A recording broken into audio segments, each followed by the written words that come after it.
여랑야랑 시작합니다. 자, 이재명 기자 나왔습니다. 첫 번째 주제 가볼게요. 방금 보신 건데, 저 민의원이 흔들고 있는 저 투표용지, 저게 이제 어디서 온지가 관심이에요. 이게 밖으로 유출되면 안 되는 건 맞는 거죠? 맞습니다. 반출 자체가 있을 수 없는 일입니다. 민의원이 공개한 비례대표 투표용지는 구리시에서 투표가 끝나고 남은 건데요.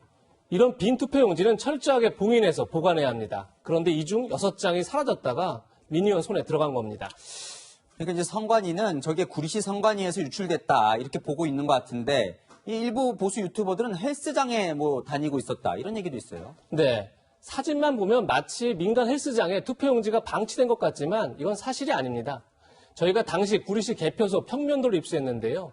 체육관을 개표소로 활용하면서 체육관에 붙어있던 체력 단련장에 빈 투표용지를 보관한 거지 엉뚱한 곳에 둔 건 아닙니다. 근데 이제 저기에 이제 CCTV나 이걸 관리하는 인력이 없었다. 이건 맞는 건가요? 그건 맞습니다. 다만 보시는 것처럼 체력 단련장 바로 입구까지 개표 사무원들이 빼곡히 있어서 굳이 빈 투표용지를 지킬 필요성을 느끼지 못했다는 게 선관위 주장입니다.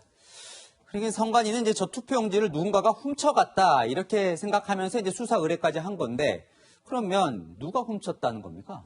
네, 검찰 수사를 지켜봐야겠지만 만약 누군가 훔쳤다면 범인은 개표장 안에 있었겠죠. 개표장에는 선관위원과 선관위가 위촉한 개표 사무원, 그리고 정당이 추천한 개표 참관인 등이 들어갈 수 있습니다. 당시 구리시 개표소에는 개표 참관인이 34명 있었다고 합니다. 그렇다면요, 민경 의원에게 그럼 저 투표용지는 어디서 구한 거냐 이렇게 물어볼 수도 있잖아요. 네, 저도 궁금해서 직접 물어봤습니다. 그 사람의 이제 주장은 당일 투표지인데 그게 사전 투표함에서 발견이 됐다. 개표 과정에 무더기로. 그렇게 해서 이제 취득이 된 걸로 처음엔 내가 들었어요. 이게 참 미스터리인데 어쨌든 선관위가 관리를 잘 못한 책임은 있는 것 같아요. 맞습니다. 특히나 민 의원이 그제 이 투표용지 공개하기 전까지 선관위는 투표용지가 사라진 사실 자체를 몰랐습니다. 공개된 투표용지 사진을 확대해 거기에 적힌 일련 번호를 보고서야 구리시에서 투표용지가 사라진 걸 알았다고 합니다. 무분별한 개표 조작 주장도 문제지만 선관위의 관리 부실 책임도 분명 커 보입니다. 네, 두 번째 주제로 넘어가 보겠습니다. 자, 이 야권에서 차기 대선 주자로 새로운 인물이 등장했어요. 네. 21대 입성을 앞둔 초선 의원들에게 야권 대선 주자 후보를 물어봤는데 뜻밖의 결과가 나왔습니다. 일단 없다는 응답이 가장 많았지만 그 다음은 12명이 원희룡 제주도지사를 꼽았습니다.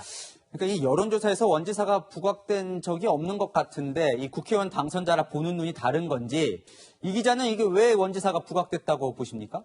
먼저 원지사 생각부터 한번 들어보시죠.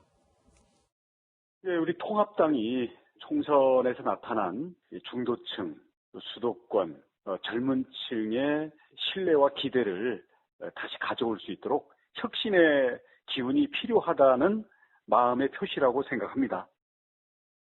보수 진영에서 원조 쇄신파로 꼽히는 원지사에게 외연 확장에 대한 기대감이 반영된 게 아닌가 싶습니다. 그렇군요. 그런데 재밌는 게 이 여당에서는 야권 대선 주자로 이 홍준표 전 대표를 많이 택했더라고요.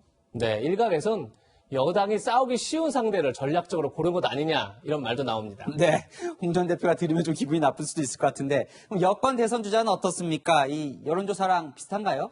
네, 예상대로 이낙연 전 총리가 대세론을 이루고 있는데 여기서 눈여겨볼 인물은 이재명 경기도지사와 동료를 이룬 김부겸 의원입니다. 이번 총선에서 떨어졌지만 보수의 심장부인 대구에서 승리한 경험이 있는 만큼 확장성이 있다고 본 것 같습니다. 그러고 보니까 이 여권의 대선 주자 중에 영남 출신이 3명이네요. 네, 노무현 전 대통령 이후 여권에선 영남 후보 필승론이 지배적이었는데 지금 대세를 이루고 있는 건 호남 후보죠. 이 부분도 앞으로 관전 포인트가 아닌가 싶습니다. 양당이 대선까지 민심을 얻기 위한 치열한 경쟁을 벌일 텐데 오늘의 한마디는 대선까지 666일 이렇게 정했습니다. 이 원지사 처음 제주도지사 선거 출마할 때 중앙에서 잊혀질 수도 있다는 분석들도 있었는데 이 한 발 비켜서 있었던 게 오히려 신선함을 유지해주는 득이 된 건지도 모르겠네요. 지금까지 여랑야랑이었습니다.